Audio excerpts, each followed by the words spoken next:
Dar a vida por um clube, mais do que uma simples expressão, se tornou o resumo da trajetória de um goleiro da década de 20. Uma dedicação tão grande que mereceu uma homenagem singular. Eurico Lara é o único jogador citado no hino de um clube da primeira divisão do Brasil, o hino do Grêmio. O Esporte Espetacular apresenta agora imagens raras do goleiro, 70 anos depois de sua morte. Morte que comoveu o Rio Grande do Sul e que também virou uma das maiores lendas do futebol brasileiro. Será verdade que ele morreu defendendo um pênalti? O ingresso de cinema de 1925 hoje é uma relíquia. Convida para ver o goleiro Eurico Lara em ação. O Lara, primeiro era enorme, né? Parecia o Boris Karloff. Vocês devem ter uma foto dele aí, vão mostrar ele igualzinho o Boris Karloff em qualquer filme de terror. O filme ficou perdido por quase 8 décadas. Foi encontrado recentemente num arquivo comprado pela RBS TV de Porto Alegre. Eurico Lara aparece num jogo contra o Pelotas, em 1925. Um tesouro que ajuda a contar a história de um dos maiores goleiros do Rio Grande do Sul. Chegou de repente um jogador, um ex-jogador do Grêmio, um antigo jogador do Grêmio, que disse que ele tinha ido para a Uruguaiana e que tinha visto em Uruguaiana um goleiro que quando jogava o time dele não perdia.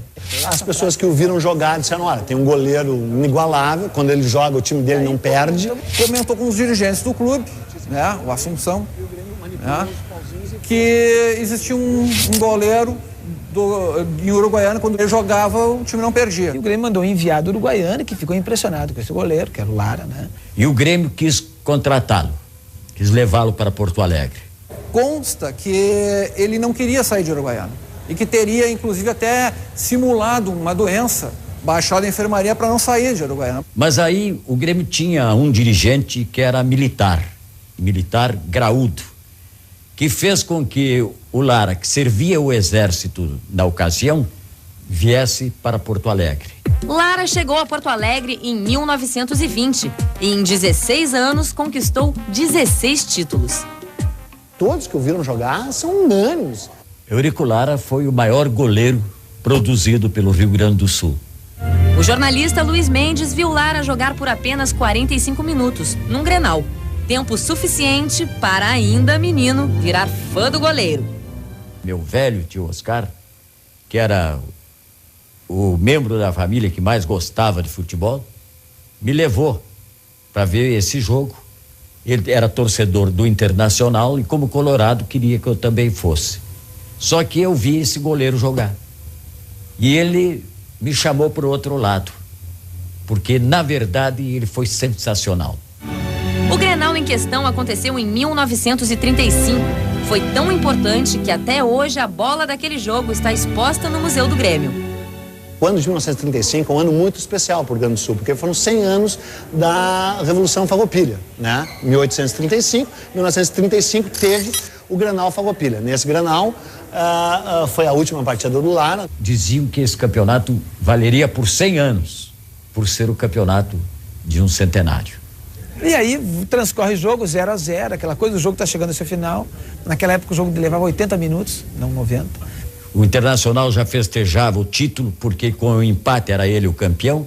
O Grêmio fez o primeiro gol. O segundo gol foi marcado pelo ponta-direita a 2 minutos do fim. O ponta-direita se chamava Laci. Foi 2-0 para o Grêmio, que ganhou o campeonato. E o Lara se despediu aí. E então nasceram as lendas sobre a morte de Lara. Uma delas envolve até o genial Friedenreich, que teria marcado mais gols do que Pelé. A bomba de Friedenreich. E o Friedenreich, não, eu chuto muito forte, tu vai te prejudicar. Não, eu vou defender o pênalti, diz o Lara pra ele. Aí bateu o pênalti, ele encaixa a bola e a bola bate no peito dele, estoura uma veia do peito e ele morre por causa daquele pênalti. Tragédia em família. Eu acho que ele morreu mesmo defendendo um pênalti num Grenal, cobrado pelo próprio irmão. O irmão do Lara, que também era jogador, que era centroavante, que chutava muito forte. E foi assim que ele morreu. Morte após o Grenal.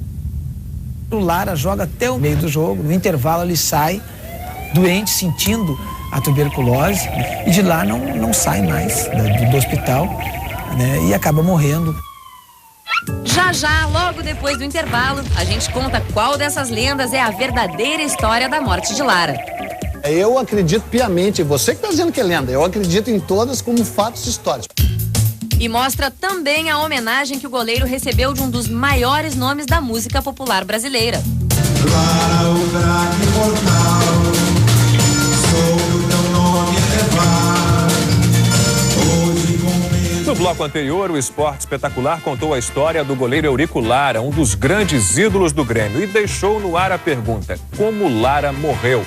Pois agora a gente revela qual, entre tantas lendas, é a verdadeira história da morte de Lara. Um sacrifício que rendeu a maior homenagem já prestada por um clube brasileiro a um jogador. Lara, o craque mortal, sou o teu nome elevar. Hoje com o mesmo ideal, nós saberemos te honrar. Em 1953, Lupicínio Rodrigues compôs o hino do Grêmio e citou Lara. Uma homenagem até hoje única de um grande clube do Brasil a um jogador. Eu, desde garoto, sempre fui com o pai aos jogos, né? E o pai sempre me falou da figura do Lara. E o que contribuiu muito para transformar Lara em mito foi a morte dele depois do Grenal de 1935, até então o mais importante da história.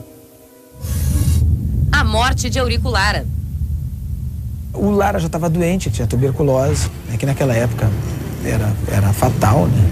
A pessoa, para poder se curar, teria que ir geralmente para lugares altos, temperaturas mais baixas, né? E ele deveria ter feito isso. Jogou tuberculoso já, digamos assim, quase nas vascas da morte, pode-se dizer, né? Fez defesas milagrosas, porque o time do Inter era melhor que o time do Grêmio. Mas ele aguentou o repuxo. No intervalo ele sai doente, sentindo a tuberculose. O Grêmio acabou ganhando a partida por 2-0 nos minutos finais. E o Lara saiu para comemorar junto com os jogadores, né? Foi uma comemoração muito importante, mas ele já não estava legal. Vai para a Beneficência Portuguesa e de lá não sai mais do hospital, né? E acaba morrendo perto do final do ano, num enterro que foi considerado um grande evento em Porto Alegre. Os jornais publicaram que foram 30 mil pessoas. Lara morreu, mas se tornou imortal no hino do Grêmio. Nada mais justo e nada mais saudável do que homenagear toda a gama de jogadores que até hoje passam no time do Grêmio, com a figura imortal do Lara. É a coisa mais linda a torcida do Grêmio cantar esse hino e no momento que cita Eurico Lara. Quer dizer, não tem um gremista que não saiba ou menos alguma coisa sobre Lara. Virou um jogador, olha, provavelmente o maior de todos os símbolos do Grêmio. E mesmo que hoje praticamente não exista ninguém vivo que o tenha visto jogar, ele continua sendo essa lenda, o que o torna ainda maior que a realidade. Lara, o craque mortal, soube o seu nome elevar. Hoje, com o mesmo ideal, nós saberemos te honrar.